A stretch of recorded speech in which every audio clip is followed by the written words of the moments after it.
स्वागत है आप सभी का एबीसी एग्रो क्लासेस उदयपुर के डिजिटल प्लेटफॉर्म पर। मृदा रसायन की जब हम बात कर रहे थे तो उसमें अलग अलग लेक्चर की सीरीज के अंदर आज आपके सामने एक बहुत इंपॉर्टेंट टॉपिक लेकर उपस्थित हूं। इस टॉपिक का नाम है मृदा अभिक्रिया, सोयल रिएक्शंस। मृदा के अंदर किस तरह की अभिक्रियाएं होती है, एक छोटा सा टॉपिक है लेकिन बहुत इंपॉर्टेंट रोल प्ले करता है जब आप 12th एस्पेक्ट से बात करते हो। चलिए स्टार्ट करते हैं। नेक्स्ट टॉपिक है अपना मृदा अभिक्रिया, जो एग्रीकल्चर केमिस्ट्री का पार्ट है। देखिएगा, जब हम मृदा अभिक्रिया की बात करते हैं तो सबसे पहला क्वेश्चन आता है कि इसकी परिभाषा क्या होगी, तो हम उसी परिभाषा के ऊपर बात करने वाले हैं। देखिएगा, मृदा अभिक्रिया की परिभाषा लिखा हुआ है, मृदा विलयन में उपस्थित हाइड्रोजन और हाइड्रोक्सिल आयंस। कौन कौन से आयन लिखे हुए हैं? हाइड्रोजन और हाइड्रोक्सिल आयन। हाइड्रोजन और हाइड्रोक्सिल आयन के मध्य का वो संबंध है जो ये बताता है कि मृदा अम्लीय है या क्षारीय है। ये इसकी परिभाषा है। चूंकि हम अभिक्रियाओं की बात कर रहे हैं, अभिक्रिया आयनों के मध्य होती है, तो यहाँ पर दो आयनों के नाम लिखे हुए हैं, वो देखिएगा। मृदा विलयन में उपस्थित कौन कौन से आयन? एक तो H+ आयन और दूसरा लिखा हुआ है हाइड्रोक्सिल आयन। H+ और हाइड्रोक्सिल आयंस के मध्य में वो संबंध है जिससे ये पता लगता है कि उसका जो नेचर है, मृदा का जो नेचर है वो किस तरह का है, अम्लीय है, क्षारीय है या उदासीन है। इस चीज को हम बोलते हैं मृदा अभिक्रिया की एग्जैक्ट परिभाषा। मृदा विलयन में उपस्थित हाइड्रोजन और हाइड्रोक्सिल आयंस के मध्य का वो संबंध जो यह बताता है कि मृदा कैसी है, उसकी नेचर क्या है, वो अम्लीय है, वो क्षारीय है या उदासीन है। फिर देखिएगा, ये जो मृदा अभिक्रिया की हम बात करते हैं उसका अगर आपसे मतलब पूछे, ये भी इसकी परिभाषा है, इसको और आप और इलेबरेट करना चाहें तो उसमें लिखा हुआ है मृदा अभिक्रिया से मतलब, इसका जो अभिप्राय है वो क्या है, मृदा विलयन में अम्लीयता, क्षारीयता और उदासीनता बताने से है। कोई भी रिएक्शन होती है मृदा के अंदर तो हमें उससे इसे पता लगता है कि वह अम्लीय है, क्षारीय है या उदासीन है। इस प्रोसेस को कहा जाता है मृदा अभिक्रिया। मृदा अभिक्रिया से मतलब, बहुत सिंपल सी लाइन लिखी हुई है जिससे आप समझ पाओ इजीली। मृदा अभिक्रिया से मतलब मृदा विलयन की अम्लीयता, उसकी क्षारीयता या उदासीनता से है। ये मृदा अभिक्रिया की परिभाषा है जिसमें दो आयन मुख्य रूप से भाग लेते हैं, हाइड्रोजन आयन और हाइड्रोक्सिल आयन, H+ और OH-। जब हम मृदा की बात कर ही रहे हैं तो हमने अभी बताया कि इसमें हम तीन चीजों की बात करते हैं, अम्लीय, क्षारीय और उदासीन। तो वही बात यहाँ लिखी हुई है कि अम्लीय मृदा, क्षारीय मृदा और उदासीन मृदा। तो देखिए, अम्लीय मृदा, अभी हमने जो बात करी थी वो हमने बात करी थी कि यहाँ पर क्या लिखा हुआ है, H+ आयन और OH- आयन, इन दोनों की बात हो रही है। अब देखिएगा, जब अम्लीय मृदा की बात करते हो तो इस मृदा के अंदर H+ आयन की सांद्रता ज्यादा होती है। तो याद रखिएगा, अम्लीय मृदा वो मृदा होती है जिसमें कौन सा आयन ज्यादा होगा, H+। तो हम इसको ऐसा बोल सकते हैं, H+ आयन ज्यादा होगा किसके कंपैरिजन में, OH- आयन के कंपैरिजन में। हमने दो ही तो बात करी है, H+ आयन और OH- आयन। तो अगर आपसे पूछें कि अम्लीय मृदा किसे कहोगे आप, तो अम्लीय मृदा हम उससे कहेंगे जिसके अंदर H+ आयन की सांद्रता ज्यादा होती है किसकी तुलना में, OH- की तुलना में। तो H+ आयन ज्यादा होगा किसकी तुलना में, OH- आयन की तुलना में। अब देखिएगा, क्षारीय मृदा, ये जस्ट उसका अपोजिट होगा। तो यहाँ पे हम क्या लिखेंगे, OH- आयन की सांद्रता ज्यादा होती है, ये याद रखिएगा आप, ज्यादा होती है। तो सेम क्षारीय मृदा की जब आप बात करोगे, अगर ऐसे बोले क्षारीय मृदा में किस तरह के आयन ज्यादा उपस्थित होंगे, तो उसका आंसर आ जाएगा OH, हाइड्रोक्साइड। और अम्लीय मृदा में किस तरह के आयन अधिक होंगे, तो आपका आंसर आ जाएगा H+ आयन। तो याद रखिएगा, अम्लीय मृदा में कौन अधिक होंगे, H+ आयन। क्षारीय मृदा में कौन कौन से आयन अधिक होंगे, OH- आयन, जिसे हाइड्रोक्सिल आयन कहा जाता है।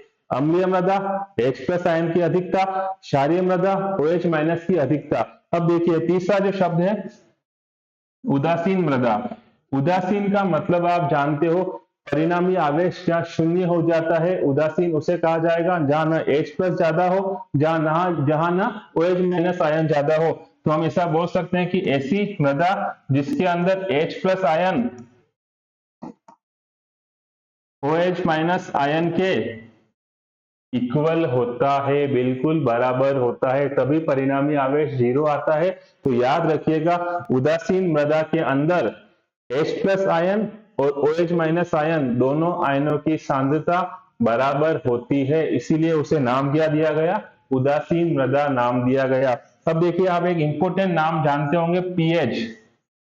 ये याद रखिएगा, पीएच और एक होता है पीओएच, क्योंकि आपने दो ही बात करी है, एक H+ होता है, एक OH- आया है आता है। इन दोनों का जब योग करते हैं तो याद रखना, जो पीएच स्केल होती है वो हाईएस्ट कहां तक होती है, 14 तक होती है। तो याद रखिएगा, पीएच और पीओएच इन दोनों का परिणामी योग हाईएस्ट कितना हो सकता है, 14 हो सकता है। अगर आप इसको ऐसे समझो कि पीएच का मान अगर 8 है तो पीओएच 6 हो जाएगा। इन दोनों का मान 14 से ज्यादा नहीं हो सकता है। आप इसको ऐसे भी बोल सकते हो, पीएच का मान अगर 1 है तो पीओएच कितना हो जाएगा, 13 हो जाएगा। लेकिन इन दोनों का योग मिला के 14 से ऊपर नहीं होता है, इसीलिए याद रखिएगा, P H plus P O H equal to कितना होता है, 14 होता है।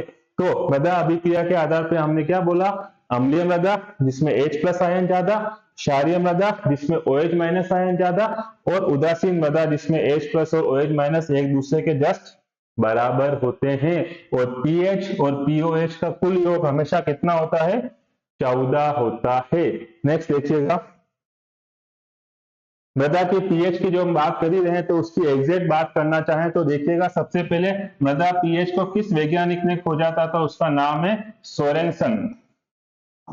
पीएच को किस वैज्ञानिक ने खोजा था, तो उसका आंसर याद रखिएगा, सोरेनसन। अब देखिए इसकी परिभाषा क्या है, थोड़ी सी टिपिकल परिभाषा है लेकिन हमें याद करनी पड़ेगी, क्योंकि परिभाषा में हमको एग्जैक्ट शब्द लिखने पड़ते हैं। देखिएगा, किसी विलयन का पीएच, किसी विलयन का पीएच उसके 1 लीटर में उपस्थित कोई भी विलयन है उसके 1 लीटर को रेफरेंस देंगे हम, और हम बात करेंगे उसके 1 लीटर के अंदर कितने ग्राम हाइड्रोजन आयंस सांद्रण के व्युत्क्रम का लघु गणक होता है। अब देखिए ऐसे समझाता हूं मैं आपको, P H equal to -1/log H plus, ये इसकी एग्जैक्ट परिभाषा है।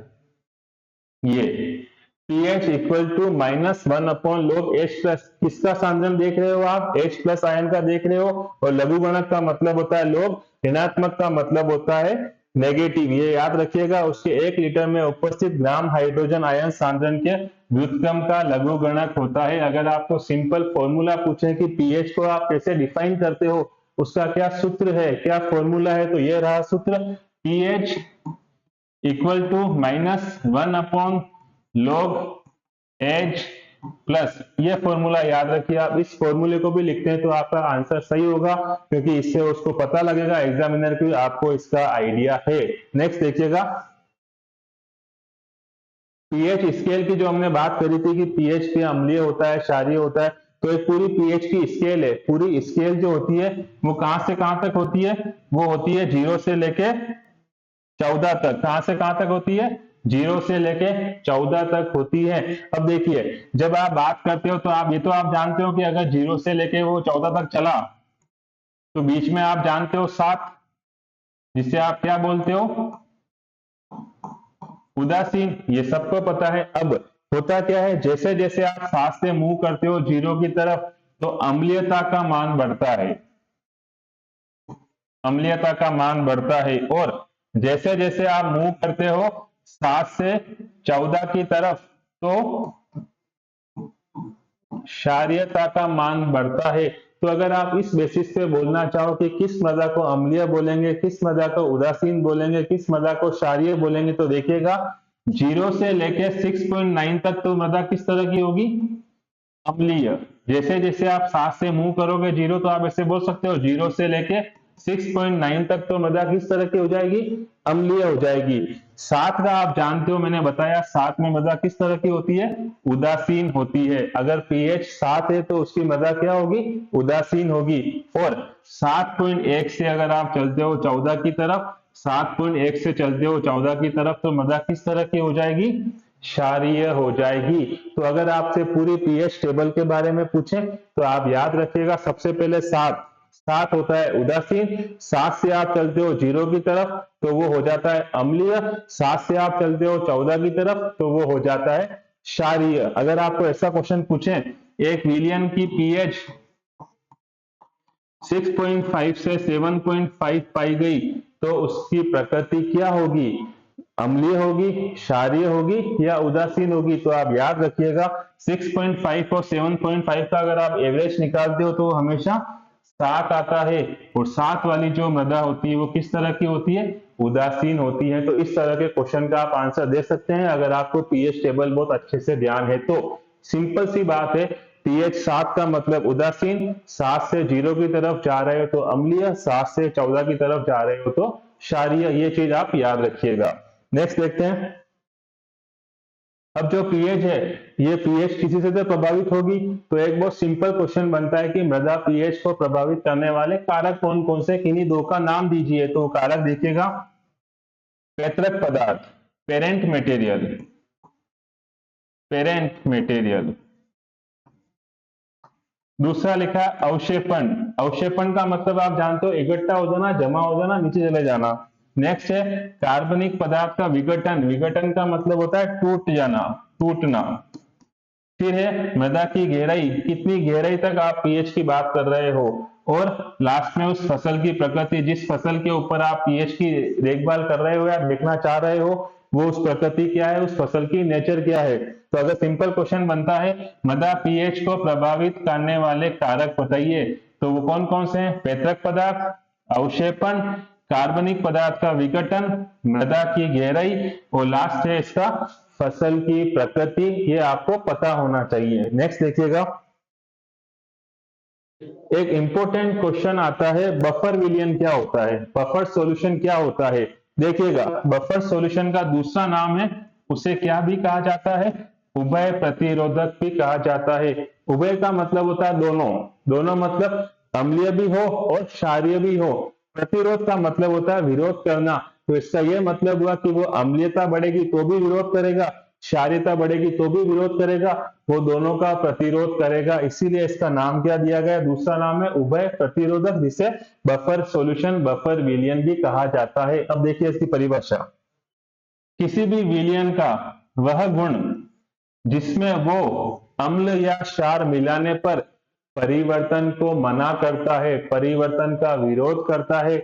आप किसी विलियन में अम्ल मिलाओगे तो उससे उसकी नेचर चेंज होनी चाहिए, लेकिन वो विलियन उस परिवर्तन का विरोध करता है, उसे कहा जाता है उभय प्रतिरोधक या बफर सॉल्यूशन। तो देखिएगा, विलियन का वह गुण जिसमें वो अम्ल या क्षार मिलाने पर परिवर्तन का विरोध करता है, मतलब वो परिवर्तन को नहीं होने देता है, उस विलियन को कहा जाता है बफर विलियन। वापस समझा देता हूं मैं एक बार आपको, किसी भी विलियन का ऐसा गुण जिसमें वो अम्ल या क्षार मिलाने पर उस परिवर्तन का विरोध करता है, उसे कहा जाता है बफर विलियन, जिसका दूसरा नाम है उभय प्रतिरोधक। वापस देखिएगा, ये जो क्रिया हुई, इस क्रिया को नाम क्या दिया गया, इसे बफर क्रिया कहा गया। क्या कहा जाता है, बफर क्रिया।